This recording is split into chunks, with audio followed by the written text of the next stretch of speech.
बेगूसराय व्यवहार न्यायालय ने लिया ऐतिहासिक फैसला। बेगूसराय के इतिहास में पहली बार किसी जज ने उठाया ये साहसिक कदम ऐसा कि पूरे पुलिस महकमा में मचा है हड़कंप।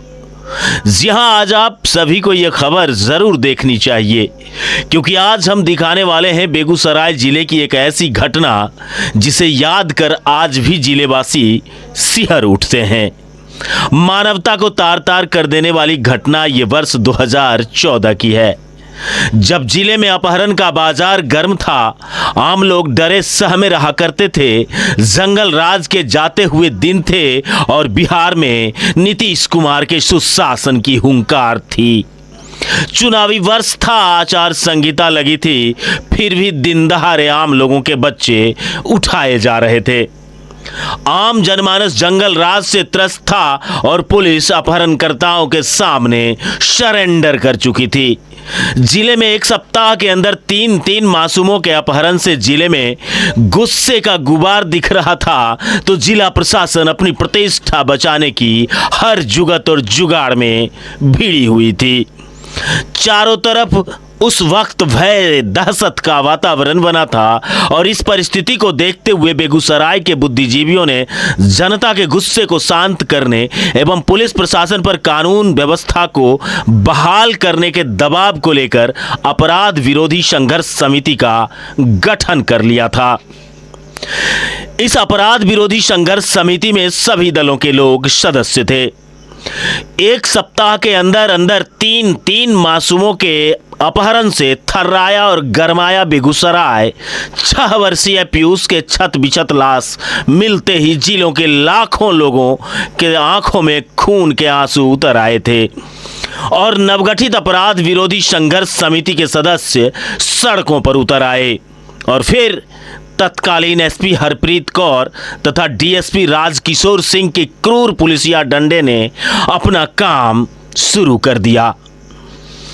अपराध विरोधी संघर्ष समिति के सदस्यों को प्रदर्शन स्थल से घसीटकर थाने लाया गया और बरसने लगी पुलिसिया डंडा। लहूलुहान संघर्ष समिति के सदस्य का गुनाह सिर्फ इतना था कि लगातार हो रहे दुधमुहे के अपहरण और फिर फिरौती की वसूली और फिर की जा रही नृशंस हत्या का वो विरोध कर रहे थे। सुनिए कि संघर्ष समिति के संयोजक क्या कुछ बता रहे हैं, जिन्होंने पुलिस के इस अमानवीय बर्बरतापूर्ण चेहरे को देखा ही नहीं बल्कि झेला भी है। पीयूष अपहरण हत्याकांड का मामला फिर से प्रकाश में आ गया है और कुछ बड़े पदाधिकारी को हाजिर होने का आदेश मिल गया। क्या है पूरा मामला? ये मार्च 2014 की बात है। उस समय भी आज के तारीख में जब हम यहाँ खड़ा हैं तो ये लोकसभा का चुनाव संपन्न हो चुका है और तब की ये बात है जब 2014 में लोकसभा चुनाव होना था। आचार संहिता लगा हुआ था। एक सप्ताह के अंदर बेगूसराय जिला में ये तीन अपहरण हो गया, जिसमें से पीयूष नाम का छात्र जो हेमरा से है और यूसु नाम का छात्र जो लोहिया नगर से और रानी नाम की छात्रा जो बगरस भगवानपुर की है। इनका अपहरण हो गया और ऐसी स्थिति में हम लोगों ने मुनासिब समझा कि इसके विरोध में आवाज़ उठना चाहिए और एक अपराध विरोधी संघर्ष समिति का गठन हम लोगों ने किया बीपी स्कूल में आम बैठक आहूत करके। और उसके बाद हम लोगों ने संघर्ष का बिगुल फूंका। पहले यहाँ राष्ट्रपिता महात्मा गांधी प्रतिमा के सामने हम लोगों ने स्वर्ण जयंती पुस्तकालय में उपवास कार्यक्रम किया।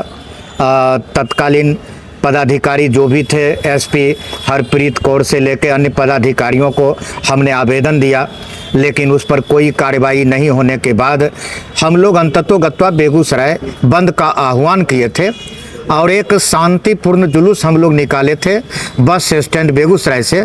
चूँकि रात में ही हम लोगों के घर पर छापामारी का ये संदेह था और ऐसा हुआ भी, तो लुक छुप के हम लोग वहाँ बस स्टैंड में पहुँचे और वहाँ से हम लोगों ने जुलूस निकाला।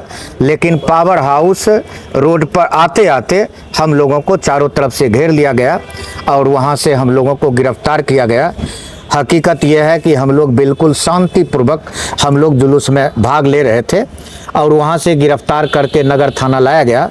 नगर थाना लाने के बाद गाली गलौज की बात छोड़ दीजिए, बेरहमी से हम लोगों की पिटाई की गई।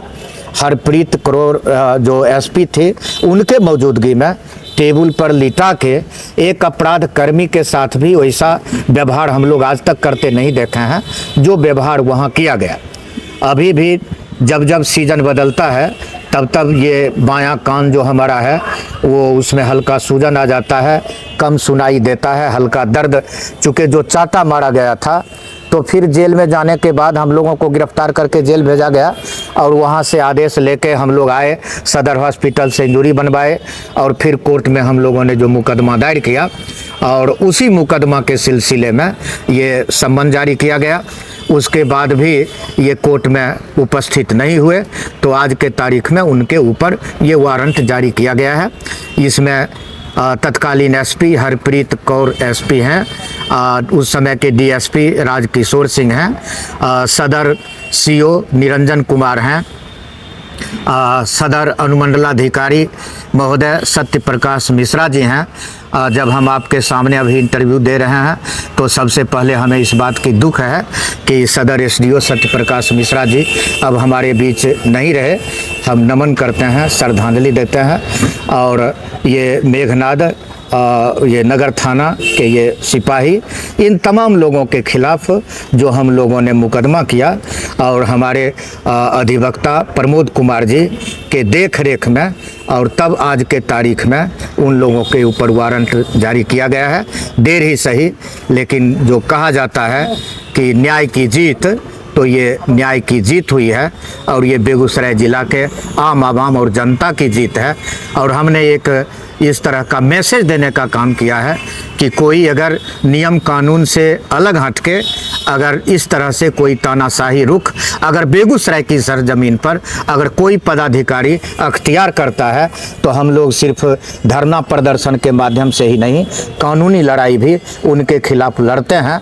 और आज के तारीख में उसी कानूनी लड़ाई का ये हश्र है कि उन्हें अब जो वारंट जारी हुआ है ये न सिर्फ अपराध विरोधी संघर्ष समिति के एक एक कार्यकर्ता के लिए, हम समझते हैं ये बेगूसराय जिला के जनता की जीत है और ये तमाम लोग इसके लिए बधाई के पात्र हैं। अपहरित तीनों मासूम में से एक पीयूष के तो छत बिछत सब बरामद भी हुए, परंतु आज तक भगवानपुर के बगरस की रानी तथा लोहिया नगर के यीशु के सब बरामद नहीं किए जा सके। पुलिस के इस खौफनाक रवैये को लेकर बेगूसराय व्यवहार न्यायालय में मुकदमा चलाया गया। जज आते रहे और जाते रहे, लेकिन फैसला तो उसे ही करना था जिसके अंदर सही फैसला लेने की ताकत हो। वर्ष 2022 बैच के मयंक कुमार पांडे, जिनकी पहली ही पोस्टिंग बेगूसराय है और अपनी पहली ही पोस्टिंग में उन्होंने अपने नेक इरादे को भी दर्शा दिया है। मुकदमे की पैरवी कर रहे युवा अधिवक्ता प्रमोद कुमार की दलीलें को सुनकर खुद को रोक नहीं पाए और बेगूसराय ही नहीं, प्रदेश के न्यायिक सिस्टम की दबाव के दीवारें को भी अपनी कलम की नोक से तोड़ गए। किया नोटिस और फिर वारंट भी। बेगूसराय के न्यायिक दंडाधिकारी मयंक कुमार की अदालत लगी थी और तारीख थी 19/4/2024। जज की कुर्सी पर बैठे न्यायाधीश पांडे के सामने मुकदमे की पैरवी करने को आतुर तेज तर्रार युवा अधिवक्ता प्रमोद कुमार पूरी तरह से तैयार खड़े थे। जैसे ही सुनवाई शुरू हुई तो अधिवक्ता प्रमोद कुमार की दलीलों को सुनकर दंडाधिकारी मयंक पांडे भी आश्चर्यचकित हो उठे थे।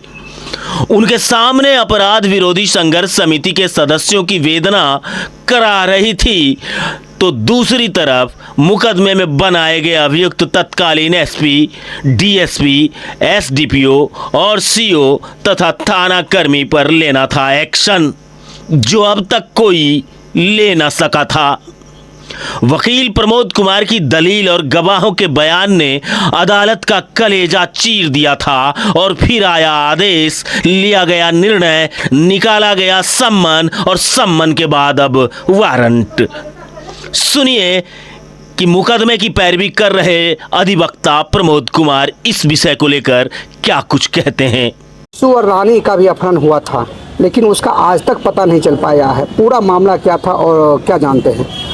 हाँ, आपने सही सवाल किया कि पीयूष का तो कम से कम डेड बॉडी मिल गया और आज तक यूसु और रानी के बारे में कोई अता पता नहीं है। अब यूसु और रानी के पिता के दर्द, उस समाज के दर्द को आप महसूस कर सकते हैं। और ये निकम्मा पुलिस प्रशासन, जब हम लोग आंदोलन में जाते हैं तो कहा जाता है कि आप लोगों के आंदोलन के वजह से ये डिस्टर्ब हम लोग हो रहे हैं, अपराधी के पहुंच तक हम जहां तक जाते आपके वजह से हमें रुकावट हो रहा है। तो आज के तारीख में हम यह सवाल करना चाहते हैं कि कहां चली गई रानी, कहां चला गया यीशु, आसमान निकल गया या धरती में समा गई?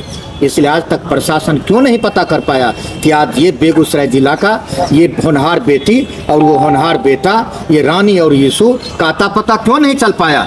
इसलिए सवाल सिर्फ पीयूष का नहीं है, सवाल आज भी हमारे सामने ये खड़ा है कि आखिर है तो वो कहाँ है। इसको लेकर आप लोगों ने कई बार आंदोलन भी किया था।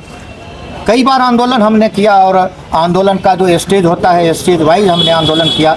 हमने पहले लिख के पदाधिकारी का ध्यान आकृष्ट करने का प्रयास किया, फिर हम लोग उपवास पर बैठे, फिर हम लोग धरना दिया और इस सबसे जब बात नहीं बनी तब जाके हमने बेगूसराय बंद का आह्वान किया और जिसमें से हम लोगों की गिरफ्तारी और गिरफ्तारी के साथ बेरहमी से पिटाई की गई और फिर हम लोगों को जेल में बंद किया गया। अभी जिस तरह से पीयूष हत्याकांड मामले में वारंट जारी किया गया है, तो क्या लगता है अब दो जो युवक थे उस पर आप लोग क्या कुछ चर्चा करेंगे या क्या उस पर कोई न्याय मिल पाएगा?